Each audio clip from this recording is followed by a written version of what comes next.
El tema que quiero compartir con los presentes es cómo ser fieles a Dios en un mundo adverso. Cómo ser fieles a Dios en un mundo hostil, ¿verdad? En un mundo contrario a Dios. ¿Y por qué comparto este mensaje? Este mensaje lo comparto principalmente pensando en los jóvenes. Porque sin lugar a dudas, los jóvenes están encarando grandes desafíos que nosotros como adultos a veces ya ni siquiera nos imaginamos.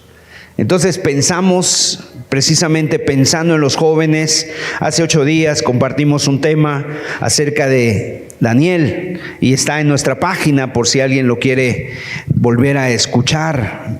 Y bueno, no solamente es para los jóvenes, sino que creo que todos vamos a poder sacar un buen provecho de este mensaje. Y esa es mi intención y espero que así sea, ¿verdad? Para cada uno de nosotros. Pero de manera especial yo quiero alentar a los jóvenes.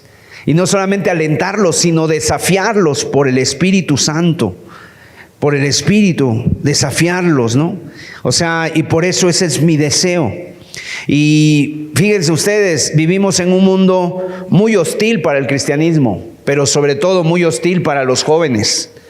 Llámese escuelas, llámese colegios, universidades, preparatorias, trabajos, son lugares muy hostiles, inclusive las calles se han vuelto muy hostiles. No es fácil ser cristiano en medio de esta selva en que vivimos, no es fácil.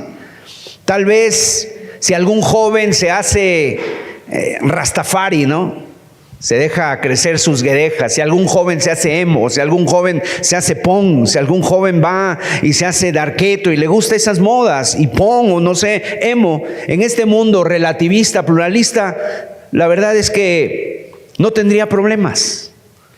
No tendría problemas. Me estaba comentando un muchacho que estudia en la universidad y un maestro de filosofía dice que llega descalzo.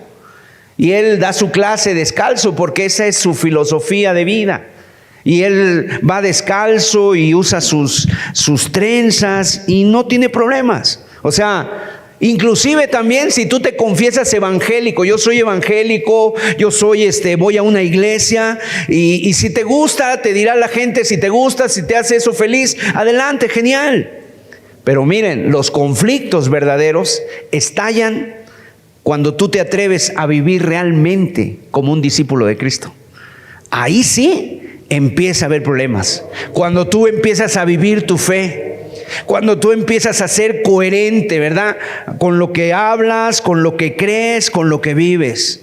Si entre tu dicho y tu hecho ya no hay trecho, entonces ahí sí empiezan los problemas. Y es probable, muy probable que tú te vayas a convertir en el blanco de burlas, de menosprecios, te vayas a convertir en el blanco de críticas. Gracias a Dios, de veras le damos gracias a Dios que todavía en nuestro país, ¿verdad? Que yo sepa, nadie está teniendo que derramar su sangre por ser cristiano. Damos gracias a Dios por ello. Pero en otros países ya la gente es llevada a prisiones, está prohibida la Biblia en más de 88 países. Sin embargo, esto nos lleva a pensar que la sociedad en la que vivimos cada vez es menos tolerante con los cristianos, con los verdaderos. Cada vez es más agresiva en contra de los verdaderos seguidores de Jesús. Obviamente, no van a sacar la pistola y te van a amenazar, no van a sacar el fusil, pero sí muchas veces van a afilar sus lenguas, ¿no?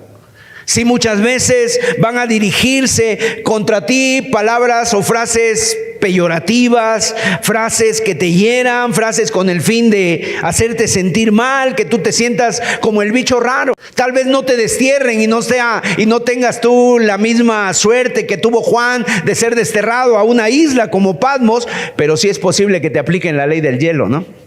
Y ya nadie te hable y nadie se dirija a ti. Es posible que encuentres rechazos y que algunos, inclusive, que tal vez tú dices, me gustaría tener amigos, bueno, llegue un momento en que digas, ya no los tengo. Y entonces para eso vamos a estudiar la primera carta del apóstol Pedro. Primera carta del apóstol Pedro. El apóstol Pedro está escribiendo su carta a cristianos que están comenzando a sufrir los rigores de la persecución y que viven en medio de una cultura anticristiana, en una cultura pagana, en una cultura totalmente anticristiana. ¿Por qué, mis amados? Porque en esa cultura es donde tú y yo vivimos, y la verdad es que ahí pues no se encaja. Ahí desentonamos. ¿Y se desentona por qué? Por la conducta. Se desentona con el mensaje, se desentona por lo que tú crees, por tus convicciones. Y dice así la Escritura, Primera de Pedro, capítulo 3, versículo 13 al 16. Pedro escribe en su carta esto para alentarlos, para desafiarlos. Dice así: ¿y quién es aquel que os podrá hacer daño si vosotros seguís el bien? Mas también, si alguna cosa padecéis por causa de la justicia, bienaventurados sois. Por cuanto no os amedrentéis, por tanto no os amedrentéis por temor de ellos, ni os conturbéis, sino santificad a Dios el Señor en vuestros corazones, y estad siempre preparados para presentar defensa con mansedumbre y reverencia ante todo el que os demande razón de la esperanza que hay en vosotros, teniendo buena conciencia, para que en lo que murmuran de vosotros como de malhechores, sean avergonzados los que calumnian vuestra buena conducta en Cristo. Amén. Vamos a hacer una oración. Yo les invito, y te invito a que tú abras tu corazón. Te invito a que tu corazón esté abierto, a que le pidas al Señor que te dé esa humildad. Padre, estamos delante de tu presencia. Tu palabra es Señor, tu palabra es fiel, es verdadera, y tu palabra es como la espada de dos filos. Queremos que sea tu Espíritu Santo el que, al igual que Pedro tenía esa intención, también tu Espíritu nos aliente, nos desafíe, Señor. Estamos delante de ti, háblanos, guíanos, por favor, en el nombre de Jesús. Amén, amén. Entonces, durante estos próximos minutos yo quiero extraer de este texto que acabamos de leer 3 realidades que funcionan en la vida de un cristiano, que estas marcas o estas realidades en la vida de un cristiano funcionan, o sea, es lo que nos hace auténticos cristianos, en primer lugar. Y en segundo lugar vamos a ver 3 encargos del apóstol Pedro, 3 encargos de Dios, o 3 instrucciones del Señor hacia nosotros. Entonces, la primera, vamos a ir a las 3 marcas de autenticidad en la vida de un cristiano. Y la primer marca que tiene un cristiano lo dice el versículo 15. Y ahí nos va a decir: sino santificad a Dios el Señor en vuestros corazones, y estad siempre preparados para presentar defensa con mansedumbre y reverencia ante todo el que os demande razón de la esperanza que hay en nosotros. La primera marca de autenticidad en la vida de un cristiano es que el cristiano tiene esperanza. Esperanza. Dice así: la esperanza que hay en vosotros. Esa es la primera realidad. Un cristiano es una persona llena de esperanza. Hay esperanza en el pecho de un cristiano. Hay esperanza en su vida impartida de parte de Dios. El apóstol Pedro, fíjense, en esta carta, al inicio de esta carta, en Primera de Pedro, capítulo 1, versículos 3 al 5, nos habla de esa esperanza viva. Dice: bienaventurado el Dios y Padre de nuestro Señor Jesucristo, que según su grande misericordia nos hizo renacer para una esperanza viva por la resurrección de Jesucristo de los muertos, para una herencia incorruptible, incontaminada e inmarcesible, reservada en los cielos para vosotros, que sois guardados por el poder de Dios mediante la fe, para alcanzar la salvación que está preparada para ser manifestada en el tiempo postrero. Dice que Dios nos hizo renacer para una esperanza viva. Una esperanza viva. El escritor a los Hebreos, acompáñenme, Hebreos 6:18, también nos dice, Y fíjese, escuche bien estas palabras. Para que por dos cosas inmutables, en las cuales es imposible que Dios mienta, tengamos un fortísimo consuelo los que hemos acudido para asirnos de la esperanza puesta delante de nosotros. O sea, los cristianos, la gente que ha renacido, los nuevos convertidos, los cristianos nacidos de nuevo, son los que hemos acudido para asirnos de la esperanza puesta delante de nosotros. Entonces, una definición de cristiano sería esta: un cristiano es alguien que ha acudido para asirse de la esperanza que Dios le ha propuesto y que Dios ha puesto delante de él. Y dice el versículo 19 de Hebreos 6:19, dice: la cual tenemos como segura y firme ancla del alma y que penetra hasta dentro del velo. El apóstol Pablo nos dice que la esperanza que tenemos es una firme ancla. ¿Sabes para qué sirven las anclas? En los barcos que van en alta mar y de repente empieza a haber una tormenta, arrecia la tormenta y se levantan las olas. ¿Y sabes qué hacen los barcos? Lo que hacen es tirar esas anclas, las dejan caer, están muy pesadas con cadenas, y cuando ya caen las anclas y se quedan ahí en el mar, el barco se mueve, pero tiene una ancla firme. En otras palabras, está amarrada, está de alguna manera, está ahí segura. Así también es la esperanza. Que cuando vienen problemas a nuestra vida, que cuando vienen conflictos, que cuando vienen situaciones a nuestra vida, esa es la esperanza. O sea, tenemos una esperanza en el Dios vivo. Sabemos que nosotros no estamos en una cueva, sino que estamos pasando un túnel y que allá adelante se ve la luz. Que ahorita a lo mejor estás pasando en un momento de situación difícil, a lo mejor estás pasando por una tormenta, tal vez se están cerrando puertas, tal vez alguna situación está pasando que no te la esperabas. Pero el cristiano tiene esperanza. Sabemos que allá adelante se ve la luz, que Dios no nos va a dejar solos, porque Él ha dicho: yo te dejaré, no te dejaré y nunca te desampararé. Es la esperanza que tiene un cristiano. Tito capítulo 1 verso 2, mire, dice: en la esperanza de la vida eterna, la cual Dios, que no miente, prometió desde antes del principio de los siglos. ¿Cómo vives, Pablo? Con una esperanza en la vida eterna. ¿Cómo te conduces, Pablo? Con la esperanza de la vida eterna, la cual Dios, que no miente, me prometió desde el principio de los siglos. Y por cierto, mis amados, Dios prometió esta esperanza y dice desde antes de los siglos. O sea, ya desde antes Dios trazó ese plan para nosotros. ¿Y a quién se lo prometió? No existían ni los ángeles, no existía la creación. ¿A quién le prometió esta esperanza de la vida eterna? Dios se la prometió a sí mismo. Porque Él es un Dios que no miente. En un secreto, en un pacto que hizo, Dios prometió esperanza para ti, para mí y para todo su pueblo. De tal manera que inclusive aún Pablo en Tesalonicenses dice que nosotros, cuando alguien muere, cuando un cristiano deja de existir en este mundo, dice: nosotros nos entristecemos, pero no como los que no tienen esperanza. O sea, en otras palabras, sí nos duele, sí lloramos, sí nos afecta, sí nos sentimos angustiados, nos sentimos solos por un momento, pero sabemos que nuestro hermano, nuestra hermana está en el Señor, está en Cristo. Y con la ayuda de Dios, un día nos reuniremos de nuevo. Dios prometió esperanza. Entonces, mis amados, cuando hablamos de esperanza, no hablamos de un mero deseo de algo que suceda. O sea, no se usa ese término bíblico en esa forma. Nosotros, o sea, por ejemplo, nosotros tenemos muchas cosas a las que llamamos esperanza, ¿no? Tengo la esperanza de terminar mi carrera. Tengo la esperanza de construir una casa.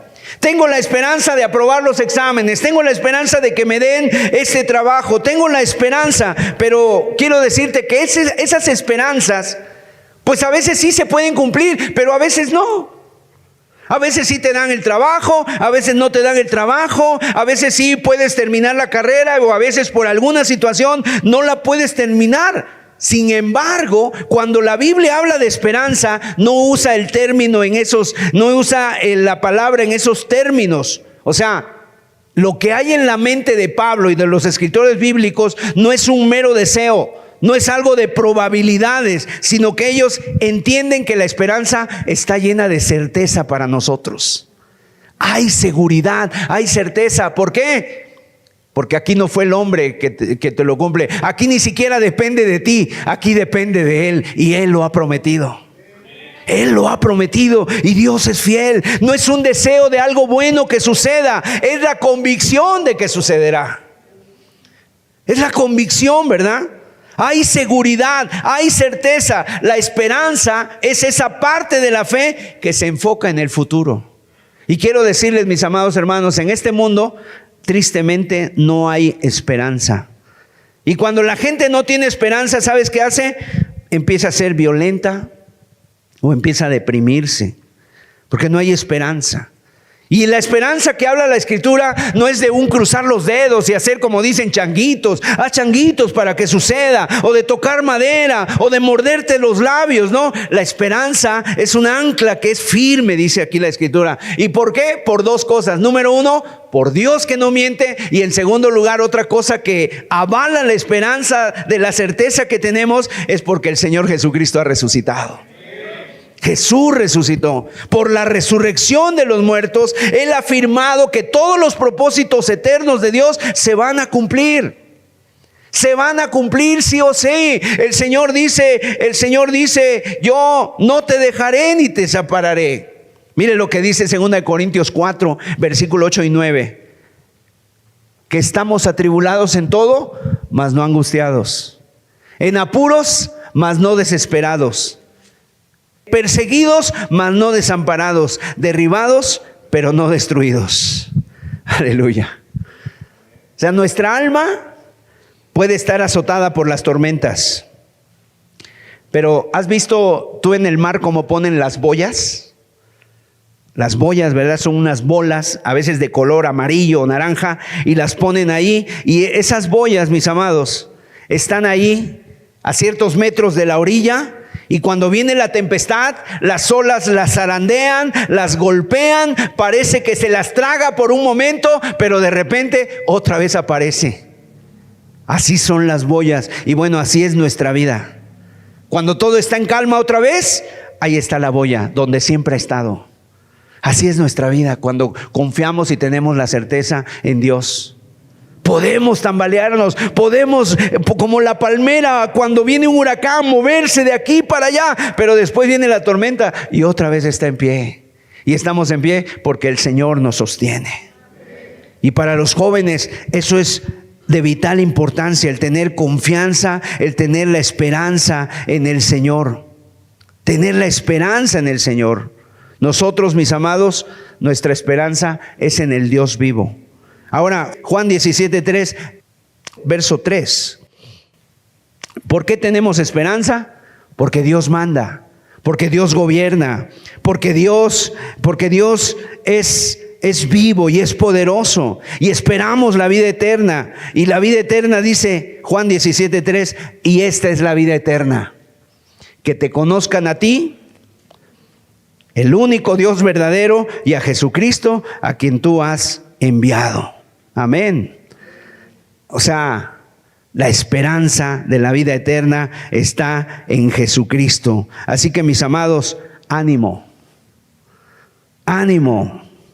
No vayas caminando arrastrando los pies. No, levántate. Levántate.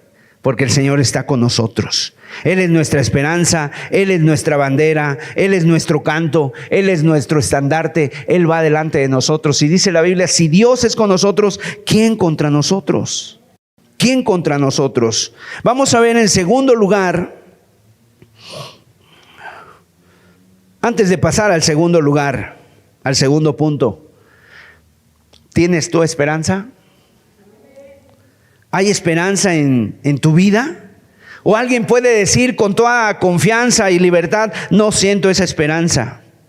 Ese canto no sale de mí. No tengo esa certeza, hermano. No sé qué pasa conmigo. Estoy dudando, no lo comprendo. Mira, si es aquí, Yo espero que tú salgas de aquí confiando en el Señor una vez más.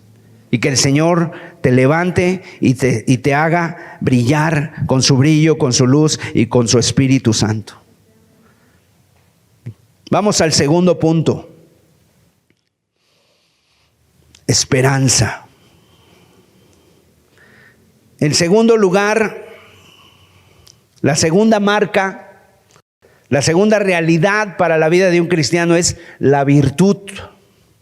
Verso 13.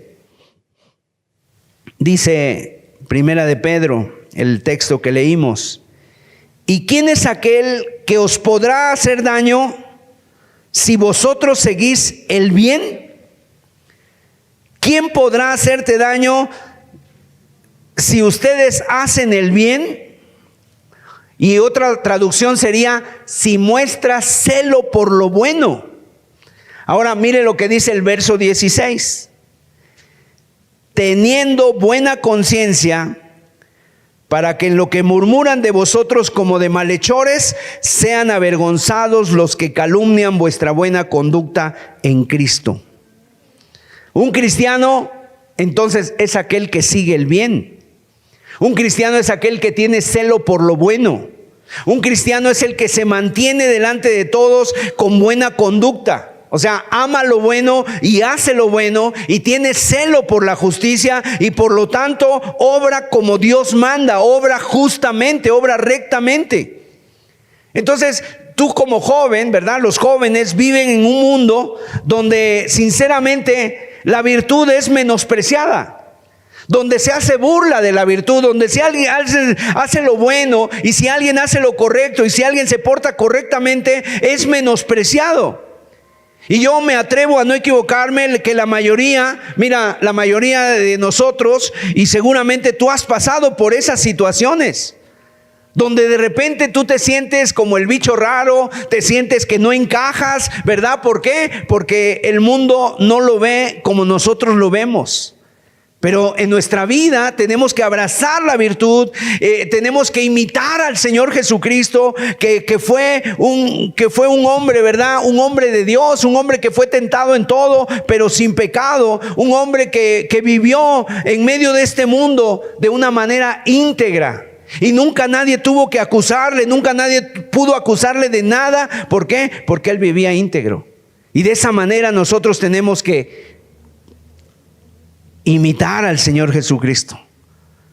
Él es nuestro ejemplo, Él es nuestro ejemplo, Él es nuestro camino, Él es al quien seguimos. Amén.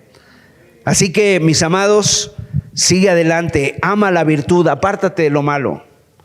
No copies, ¿no? No digas mentiras, no hagas trampas. No hagas trampas, no acoses a los débiles, sé valiente, no te unas a los demás para burlarte de otros.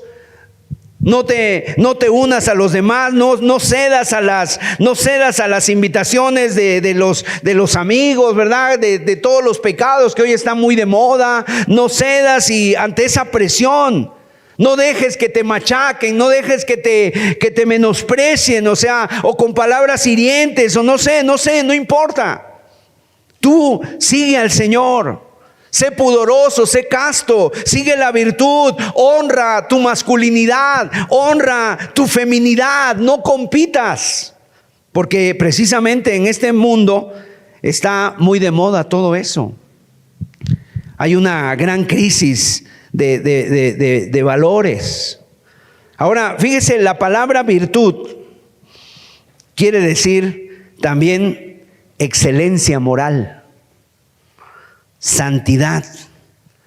Es una marca de un auténtico discípulo del Señor Jesucristo. Vamos a leer de nuevo el versículo 16. Dice así: teniendo buena conciencia, para que en lo que murmuran de vosotros como de malhechores, sean avergonzados los que calumnian vuestra buena conducta en Cristo. Aquí el apóstol Pedro nos dice algo muy interesante. El mundo llama malhechores a gente que se porta bien. llaman malhechores, o sea, los quiere avergonzar, los quieren calumniar. Ellos se portan bien, tienen buena conducta y sin embargo hay gente alrededor que les calumnia y les va a llamar malhechores. Te van a llamar que tú eres una persona que tienes intenciones equivocadas. Y habrá gente que te acuse, habrá gente que te quiera hacer maldades, ¿no? ¿Y por qué? Porque tú vives diferente a ellos. Entonces, sigue la virtud. Es una marca del cristiano, en esperanza y en segundo lugar, virtud. Y la tercera, segunda de Timoteo 3:12, y el apóstol Pedro también lo dice: todos los que quieren vivir piadosamente en Cristo Jesús padecerán persecución. O sea, en tercer lugar, una medida de sufrimiento por la causa de Cristo. Una medida de sufrimiento en mayor o menor grado. Todo cristiano, toda persona que quiera vivir piadosamente en este mundo anticristiano, en este mundo hostil, en este mundo adverso, va a padecer persecución. Ahora, no todos padecerán la misma persecución, obviamente. No todos padecerán persecución en el mismo grado. Pero sí los que quieran vivir de manera piadosa, los que de verdad sean consecuentes, los que vivan apegados al consejo de la Escritura, en mayor o menor medida van a padecer persecución. La historia de la iglesia a través de los siglos así lo constata, da testimonio de esta verdad. La iglesia verdadera vive en medio de un mundo. La iglesia verdadera en este mundo es una iglesia que sufre.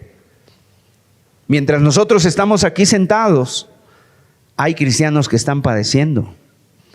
Aún aquí mismo en nuestro país, en México. Hay cristianos que padecen en la sierra, en Chiapas, en Oaxaca, ¿verdad? Que les quitan, o sea, les dicen: no, tus hijos no pueden entrar a la escuela, no vamos a darte el agua, no vamos a venderte nada de la tienda porque no quieres participar en las fiestas de nuestros ídolos. Apocalipsis 1:9, mira lo que dice Juan: yo, Juan, vuestro hermano y copartícipe vuestro en la tribulación, en el reino y en la paciencia de Jesucristo, estaba en la isla llamada Patmos por causa de la palabra de Dios y el testimonio de Jesucristo. ¿Por qué estaba Juan en la isla de Patmos? Por causa de la palabra y el testimonio de Jesucristo. Es decir, estaba sufriendo por la causa de Cristo. Estaba padeciendo por la causa de Cristo, por causa de la palabra de Dios. Estaba en una prisión. Ahora, tal vez tú no tengas que experimentar la violencia que experimentan otros hermanos en otras partes del mundo, ¿verdad? Pero acuérdate, el diablo anda como león rugiente, acechando, buscando a quien devorar. Y las consecuencias, obviamente, de vivir en este mundo y de que este mundo está bajo el maligno, obviamente es inevitable que nosotros padezcamos, porque no tiene nada que ver la luz con las tinieblas. Así que cuando padezcas, mis amados, no te sorprenda. Cuando padezcas, cuando tengas algún tipo de problemas, que eso no te agarre desapercibido o de sorpresa y digas: ¿qué acaso Dios ya me dejó? Porque ese es uno de los engaños que el enemigo luego trae a nuestras mentes. Cuando viene un problema y tú eres cristiano y tú dices: yo he buscado al Señor, yo me he guardado, Señor. Acuérdate del Salmo 73, Asaf, eso le preguntaba a Dios: en vano he lavado mis manos en inocencia, en vano me he guardado, Señor. Y mira cómo los inconversos, cómo ellos sí les va bien, cómo ellos no les pasa nada. Pero mira, no te preocupes. O sea, porque a veces vienen esas ideas o esos pensamientos: ¿dónde está tu Dios? ¿Acaso Dios ya te abandonó? No, mis amados, dice ahí el apóstol: bienaventurados sois cuando padeces por esta causa. Bienaventurado eres. O sea, en otras palabras, el Señor está solamente cumpliendo en ti esta marca. Está cumpliendo en ti esta marca. Y aún cuando tú te veas así en medio de esas situaciones, pues dale gracias a Dios y dile: Señor, pues solamente fortalece mi vida. Que yo testifique y que yo te alabe y que yo te glorifique. Juan capítulo 15, verso 18. Mira lo que dice el Señor Jesús. si el mundo os aborrece, ¿qué dice, hermanos? Sabed que a mí me ha aborrecido antes que a vosotros. Así que aquí tenemos el ejemplo de Jesús. No te maravilles, si con el maestro hicieron leña, ¿qué harán del árbol seco? Si del Señor Jesús lo aborrecieron, y cuando a ti te aborrezcan, dile: Señor, tú ya lo pasaste. Eso mismo que tú sientes, pero en grado superlativo, lo sintió el Señor Jesús, porque fue rechazado. Fue rechazado por los de su nación, fue rechazado por la gente. Aún sus propios hermanos no creían en él. Imagínate, sus hermanos le llamaban loco. Está loco Jesús, mamá, Jesús está diciendo cosas incoherentes, vamos por él, tráete la camisa de fuerza porque se ha salido de sí. Pero después, cuando él resucitó, aún sus hermanos creyeron en él. Así que tenemos aquí un perfil del cristiano. El cristiano, mis amados, tiene esperanza. El cristiano además, como vimos, ¿verdad? El cristiano además es una persona que tiene virtud y busca la virtud, busca hacer el bien. Y en tercer lugar, obviamente ya lo hemos dicho, tiene una medida de sufrimiento. Entonces, no te desanimes si tú estás viviendo eso, la esperanza. Y la esperanza que tenemos no es de que algo que posiblemente vaya a suceder. No es algo de que hay que hacer changuitos o cruzar los dedos para que suceda. No, la esperanza es firme, gloria a Dios. ¿Por qué? Porque el Señor lo prometió por sí mismo y porque Jesús resucitó de los muertos. Y en segundo lugar vamos a ver los 3 consejos o los 3 encargos del apóstol para nuestras vidas. Acompáñenme al versículo 13 y 14. Y dice: ¿y quién es aquel que os podrá hacer daño si vosotros seguís el bien? Mas también si alguna cosa padecéis por causa de la justicia, bienaventurados sois. Por tanto, no os amedrentéis por temor de ellos, ni os conturbéis. No te intimides, no te turbes, no tengas miedo. Es el primer encargo del apóstol. O sea, te lo encarga. Así como un padre a su hijo: vas a ir a tal lugar, pero no te intimides. Mira, va a haber esta situación, pero no tengas miedo. Nadie podrá hacerle daño a un cristiano que viva como Dios manda, mis amados. Nadie ni nada puede dañar a un cristiano. Y sí es cierto, Dios nos ha dicho que nos envía como ovejas en medio de lobos, pero recuerda, el Señor siempre va delante de nosotros. Y el Señor dice que lleva una vara y un cayado. ¿Y la vara para qué es? La vara no es para azotar a las ovejas. La vara es para espantar a los lobos. Versículo 12, mire lo que dice. Porque los ojos del Señor, este texto no lo habíamos leído. Porque los ojos del Señor están sobre los justos y sus oídos atentos a sus oraciones, pero el rostro del Señor está contra aquellos que hacen el mal. O sea, los ojos del Señor están sobre ti, sobre aquel justo. El Señor está pendiente de ellos, de los que caminan en justicia.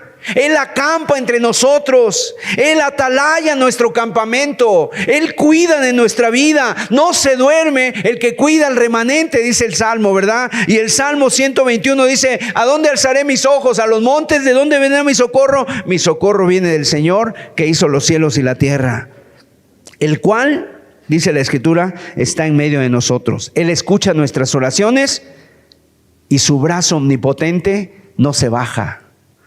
Está a nuestro favor. Acompáñenme a ver a Acab. Mire, Acab fue un hombre, un rey de los peores que existieron en Israel.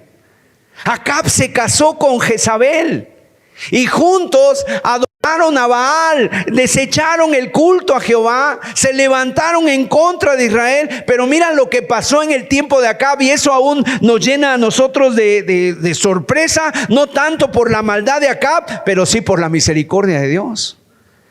Porque resulta que cuando el rey Acab estaba reinando, se levantó un hombre llamado Ben-Hadad.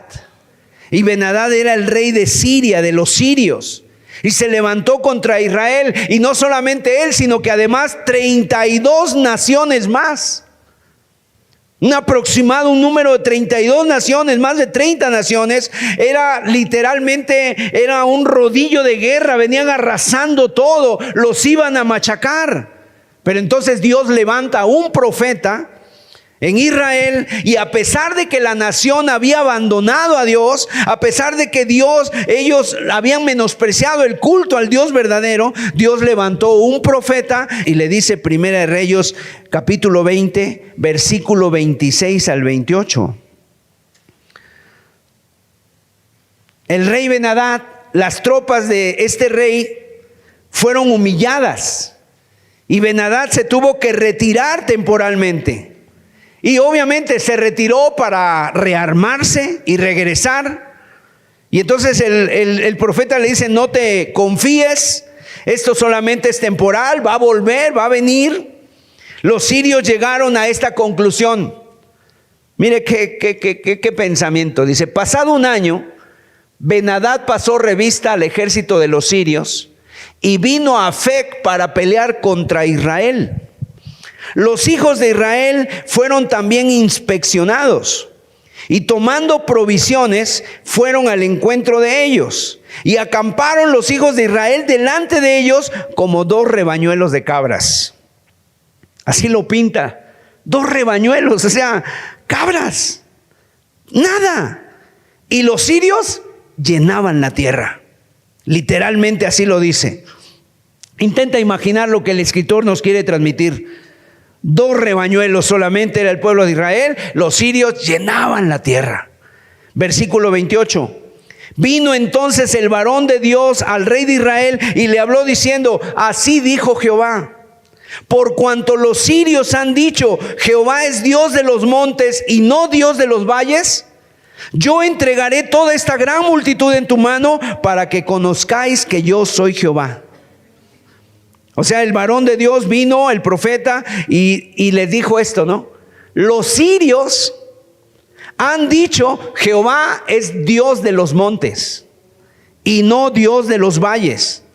Y entonces Dios dice, yo los entregaré a esta gran multitud en tu mano para que conozcan que yo soy Jehová. O sea, ¿qué habían pensado los sirios? Pues una tontería, si tú lo quieres ver así. Pensaban que Dios solamente era Dios en los montes, pero no era Dios en los valles.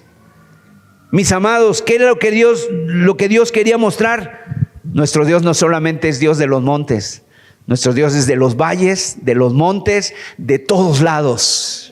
Nuestro Dios es Dios de los mercados, de la casa, del gobierno. Nuestro Dios es el Dios de las aulas, de las universidades, de las escuelas, de los trabajos. Nuestro Dios es Dios en nuestros hogares. Nuestro Dios vence en todos lados, no solamente en los montes. Nuestro Dios puede vencer no solamente en la iglesia, puede vencer en un hospital, puede vencer en un centro de rehabilitación, puede vencer en una cárcel, porque nuestro Dios lo llena todo.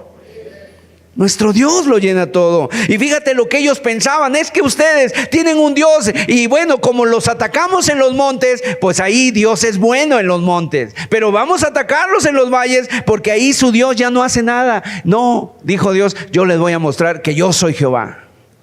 Mire Isaías 54, 17. Ninguna arma forjada contra ti prosperará, y condenarás toda lengua que se levante contra ti en juicio. Esta es la herencia de los siervos de Jehová, y su salvación de mí vendrá.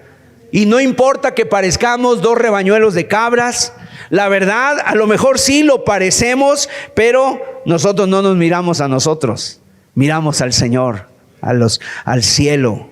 Entonces, mis amados, nuestro Dios no solo es Dios de los valles, no solo es Dios de los montes, es Dios de los abismos, es Dios del cielo y de la tierra, es Rey de reyes, es Señor de señores. Así que no tengas miedo, no te turbes, no tengas miedo ni en el aula, ni en el trabajo, ni con aquellas personas que parecen violentos. Dios es Dios en el aula, Dios es Dios en el trabajo, Dios es el Dios de la historia, y nuestro Dios está con nosotros.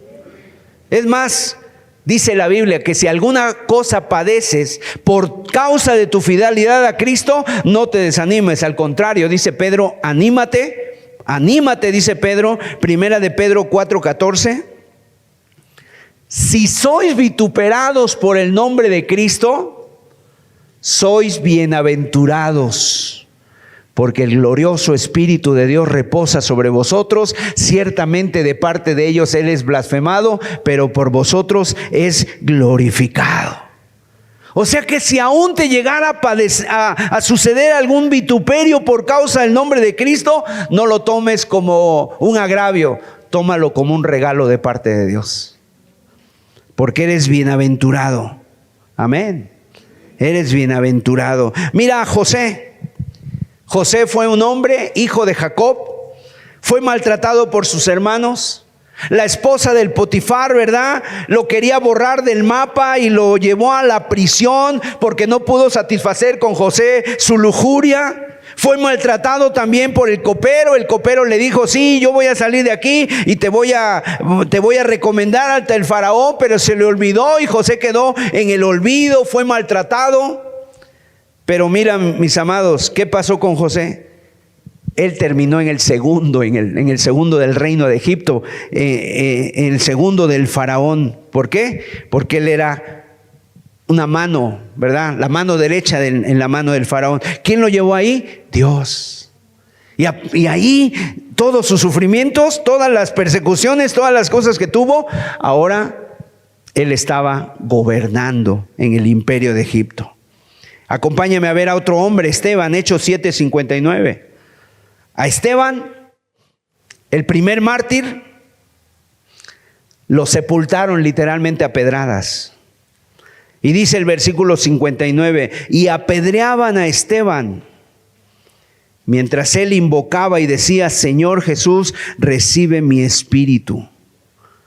Y el versículo 60, y puesto de rodillas clamaba a gran voz, Señor, no le tomes en cuenta este pecado. Y habiendo dicho esto, durmió. Hermanos, su cuerpo regresó a Dios, murió, lo mataron. Estaba bajo la furia de esa turba enloquecida que dice que hasta crujían los dientes los judíos, ¿verdad? Sin embargo, hermanos, dice ahí la Escritura que este hombre vio al Señor Jesús, invocó al Señor Jesús y le dijo, no tomes en cuenta este pecado. Murió aún con burlas, pero murió perdonando, mis amados.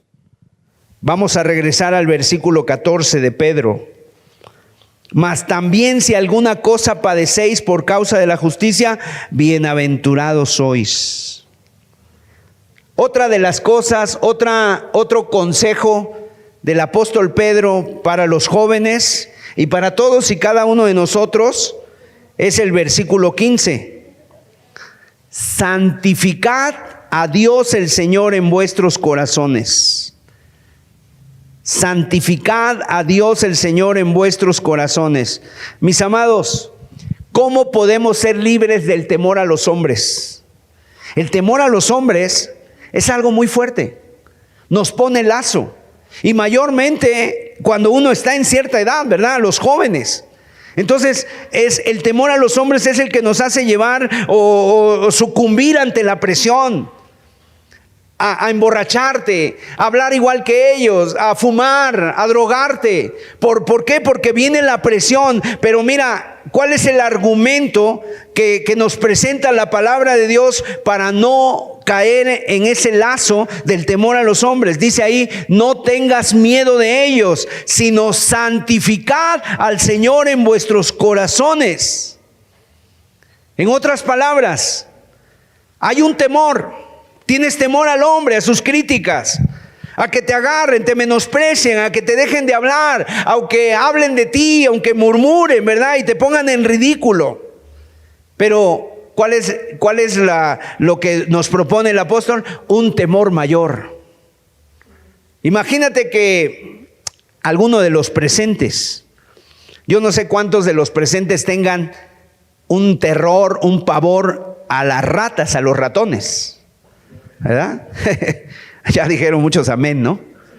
Imagínense, Bueno, y tú de repente entras a tu habitación, a tu recámara, y ahí está dormido tu bebecito, tu bebé en la cuna, y de repente ves que una rata quiere subirse a la cuna del niño. Quiere subirse a la cuna del niño. Bueno, no quiero usar mucho de imaginación, ¿verdad? Pero seguramente te sorprendería. Si no hubiera la rata y tú le tienes temor a las ratas, tú sales corriendo. Te cambias de casa, le dices, se renta, ya no vivo más aquí, hay ratas. Pero está tu bebé ahí. Entonces, al estar tu bebé, obviamente, se apodera de ti un temor más grande que el de la rata. ¿Por qué? Porque hay algo más grande ahí en esa cuna. ¿Quién está ahí? Tu bebé. Y entonces tú te vuelves una persona, ¿verdad?, valiente, delante de la rata, y agarras la escoba, la chancla, no sé, sacas fuerza, no sé de dónde, y sacas la rata de ahí, porque está tu bebé. Entonces, mis amados, si no hubiera estado tu bebé ahí, ni entras. Y Pedro es lo que dice: no tengas temor de ellos, sino santificad al Señor. O sea, tened más temor de Dios, porque nuestro Dios, mis amados, es más poderoso. O sea, el temor nuestro debe ser a Dios y no a los hombres. Miren, por ejemplo, los discípulos de Jesús cuando estaban en la barca. Pedro y los discípulos estaban en la barca. El Señor Jesús se subió a la barca y les dijo: muchachos, vamos a cruzar el mar de Galilea, vamos al otro lado. Él iba tan cansado que se quedó dormido, ¿verdad? Y de repente dice que en medio del lago se armó una tormenta, y los discípulos, ¿qué decían? Aquí nos quedamos, ¿verdad? Los discípulos decían, yo creo que se vieron al otro, y bueno, chicos, fue un placer conocernos, de aquí no salimos. Y Pedro y ellos eran pescadores, estaban acostumbrados a esos climas, y los sorprendió de tal manera que ellos dijeron: nos hundimos, nos vamos a morir. Y entonces despertaron al Señor Jesús, y Jesús se pone de pie, calma los vientos, le dice al viento: calla, enmudece, y después dice que se hace una grande bonanza. Y la Biblia, mira lo que dice sorprendentemente, Marcos 4:41. Entonces temieron con gran temor y se decían el uno al otro: ¿quién es este que aún el viento y el mar le obedecen? Mire, con el mar y con la tempestad tenían temor, pero ahora con Jesús tienen gran temor. Gran temor. En otras palabras, ¿con quién estamos navegando? ¿Quién está con nosotros? ¿De dónde ha salido ¿Realmente quién es? ¿Con quién está? Y entonces mira, con la tormenta tenían miedo, pero aquí temblaban. Y cuando nosotros vemos al Señor, y cuando nosotros conocemos al Señor, ni Ben-Hadad, ni los sirios, ni nadie, delante de quién estamos, delante de quién Pedro, delante de quién Juan, delante de quién estamos, de aquel, delante de que le da órdenes al viento, delante de aquel que venció a la muerte, delante de aquel que la muerte no lo pudo retener, nuestro Señor Jesucristo. Y por eso dice: no tengáis temor de ellos. Más bien, santificad. ¿Qué quiere decir santificad? Entronizad. Entronizad a Dios el Señor en vuestros corazones. Entroniza a Cristo en tu corazón. Témele al Santo. Sé consciente de quién está en tu lado. Cultiva en tu alma una reverencia profunda por el nombre del Señor. Isaías capítulo 8. Porque Jehová me dijo de esta manera, con mano fuerte, y me enseñó que no caminase por el camino de este pueblo, diciendo: no llaméis conspiración a todas las cosas que este pueblo llama conspiración, ni temáis lo que ellos temen, ni tengáis miedo. A Jehová de los ejércitos, a Él santificad, Él sea vuestro temor y Él sea vuestro miedo. Entonces Él será por santuario, pero a las dos casas de Israel, por piedra para tropezar y por tropezadero para caer, y por lazo y por red al morador de Jerusalén. Amén. Así que no temas, no tengas miedo, no tengas temor. Sea el Señor tu temor y sea Él vuestro miedo. Y si tú le temes a Dios, no le vas a tener miedo a nadie. Ni a la enfermedad, ni a la soledad, ni a la pobreza. No le vas a tener miedo a nadie, ni a la crítica, ni a nadie, ni al trabajo. ¿Por qué? Porque has entronizado al Señor y el Señor es indomable. El Señor es poderoso. Y el Señor no se queda quieto. No es solo Dios de los montes, es Dios de los valles y es Dios de todo. Él lo llena todo.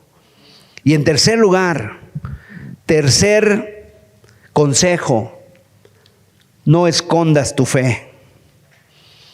No escondas tu fe. Tenemos una fe firme, real. Teme al Señor, pero además defiende tu fe, da testimonio. No te escondas. Dice ahí el capítulo de Primera de Pedro, el versículo 15 y 16. Sino santificad a Dios el Señor en vuestros corazones y estad siempre preparados para presentar defensa con mansedumbre y reverencia ante todo el que os demande razón de la esperanza que hay en vosotros, teniendo buena conciencia. Para lo que murmuran de vosotros como de malhechores, sean avergonzados los que calumnian vuestra buena conducta en Cristo. Y dice ahí el texto: estad siempre preparados para presentar defensa. Estar siempre preparados. Amados, nuestra meta al estar en este mundo no es solamente vivir para no contaminarnos. Eso sería algo bueno, pero sería muy limitado. Si nuestra vida es nada más para no estarnos cuidando de no caer, no es suficiente, mis amados. Es una buena meta, pero no es suficiente. Tu meta no debe ser solamente no contaminarte. Tu meta debe ser dar un testimonio fiel de Cristo. Levantar el nombre de Cristo. Entonces, allá donde vayas, tú debes ser un misionero. Ganarlos para Cristo. Ese es el desafío. Despertar en ellos esa sed por descubrir las razones que te impulsan a ti a vivir de esta manera, de cómo vives.